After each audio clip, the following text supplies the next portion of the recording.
بسم اللہ الرحمن الرحیم۔ آج کا ہمارا ٹاپک ہے اسلامی حکومت کے قیام کے وقت بر صغیر کی تعلیمی حالت اور بر صغیر میں اسلامی نظام تعلیم۔ جب ہم کسی بھی دور میں کسی بھی چیز کے حوالے سے کچھ پڑھتے ہیں تو اس سے پہلے کے حالات اور بعد کے حالات دونوں کا موازنہ کرتے ہیں، جس سے ہمیں پتہ چلتا ہے کہ جو کچھ بھی اس چیز کے آنے سے پہلے کیا تھا اور اس چیز کے آنے کے بعد کیا اثر ہوا اس کا، ٹھیک ہے۔ تو جب ہم پڑھ رہے ہیں اسلامی نظام تعلیم کا بر صغیر میں کیا امپیکٹ ہوا، کیا اثر ہوا، تو ہم اس سے پہلے پڑھیں گے کہ بر صغیر کی تعلیمی حالت اسلامی حکومت سے پہلے کیا تھی، ٹھیک ہے۔ اب جب اسلام آیا بر صغیر میں تو اس سے پہلے ظاہر ہے جب جیسے ہی آیا تو اس سے پہلے کیا صورتحال تھی؟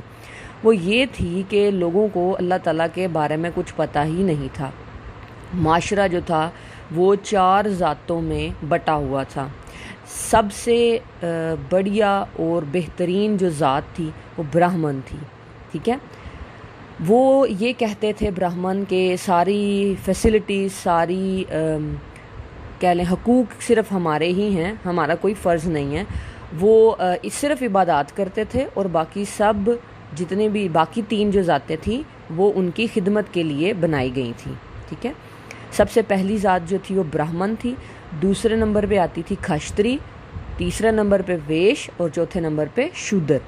اب برہمن چونکہ سب سے اعلیٰ ذات تھی اور وہ کہتے تھے کہ تعلیم کا حق بھی انہیں ہی ہے اور عبادت کا حق بھی انہیں ہی ہے، ٹھیک ہے۔ پھر آتے ہیں کھشتری۔ کھشتری کو جو کام دیا گیا تھا وہ حکومت کرنے کا کام دیا گیا تھا، ٹھیک ہے، اور سرحدوں کی حفاظت کرنے کا کام دیا گیا تھا، جیسے آرمی ہوتی ہے نا، یعنی کسی بھی ملک کی حفاظت کرنے کے لیے وہ تھے۔ تیسرا جو ذات تھی وہ تھی ویش۔ ویش کا کام تھا کھیتی باڑی کرنا اور یہ جو کھانے پینے کی اناج اشیاء وغیرہ اس کو، اور صنعت کے کاروبار سے منسلک تھے یہ لوگ، اور اس کو یہ اس کھانے پینے کی چیزیں اور یہ اس قابل بناتے تھے کہ برہمن اور کھشتریوں تک پہنچائی جا سکیں۔ اس کے بعد سب سے نچلا طبقہ تھا شودر کا۔ شودر جو تھے وہ سب سے گھٹیا اور نچلی ذات کے تصور کیے جاتے تھے۔ ان کا کام تھا خدمت کرنا اونچی ذاتوں کی، ٹھیک ہے۔ اچھا، اب یہ تقسیم ہوئی کیا تھی اور کیوں تھی اور کیسے تھا؟ ان کا یہ خیال تھا کہ انہوں نے ایک دیوتا بنایا ہوا تھا، ٹھیک ہے، اس کو کہتے تھے برہما دیوتا۔ اب برہما دیوتا کے سر سے پیدا ہونے والی ان کے مطابق جو قوم اور ذات تھی وہ برہمن تھی، بازوؤں سے پیدا ہونے والی کھشتری، پیٹ سے پیدا ہونے والی ویش اور پاؤں سے پیدا ہونے والے شودر تھے، ٹھیک ہے۔ تو اس کی نسبت سے انہوں نے ان کو درجے دیے ہوئے تھے۔ اب جب مسلمان آئے، اسلامی تعلیمات پھیلیں، ٹھیک ہے، محمد بن قاسم نے سندھ کا جو راجہ تھا اس وقت کا داہر، اس کو شکست دی اور کراچی سے ملتان تک کا علاقہ اپنی سلطنت میں شامل کیا، تو ہر علاقے میں مسجد اور مکتب اور مدارس قائم کیے۔ چونکہ مسلمانوں کی یہ روایت ہے کہ وہ مسجد تو لازمی اپنے نماز پڑھنے کے لیے قائم کرتے ہیں، ٹھیک ہے، تو مساجد کے ساتھ مکاتب اور مدارس بھی قائم کیے، ٹھیک ہے، اور تمام لوگوں کو، ٹھیک ہے، کہا کہ آئیں، آ کے تعلیم حاصل کرنے۔ اب وہ چاہے اس وقت جو نچلی ذات کے لوگ تھے، جو تنگ آئے ہوئے تھے لوگوں سے، انہوں نے اسلام قبول کرنا شروع کیا اور آہستہ آہستہ دیکھتے دیکھتے پورے بر صغیر میں اسلام پھیل گیا، ٹھیک ہے۔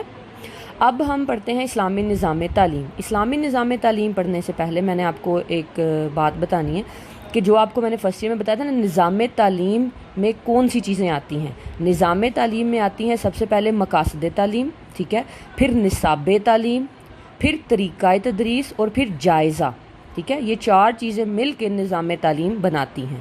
اب بر صغیر میں چونکہ اسلامی نظام تعلیم ہم پڑھنے لگے ہیں تو اس میں سب سے پہلے اسلامی تعلیم کے مقاصد آئیں گے۔ بیٹا اسلامی تعلیم کے مقاصد وہی ہیں جو کہ امام غزالی، ابن خلدون، ابن سینا اور علامہ زرنوجی نے بیان کیے تھے، ٹھیک ہے۔ وہی رضا الہی کا حصول، تعمیر سیرت و کردار، متوازن نشوونما، معاشی خود کفالت اور فنی تعلیم، منصب خلافت اور تسخیر کائنات، ٹھیک ہے۔ اب آپ کا یاد کرنے والا کام یہ ہے کہ آپ نے شروع سے تھوڑا سا بیک گراؤنڈ جو مسلمانوں کا اسلامی تعلیم آنے سے پہلے اور اس کے بعد مقاصد تعلیم، یہ آپ کا آج یاد کرنے والا کام ہے۔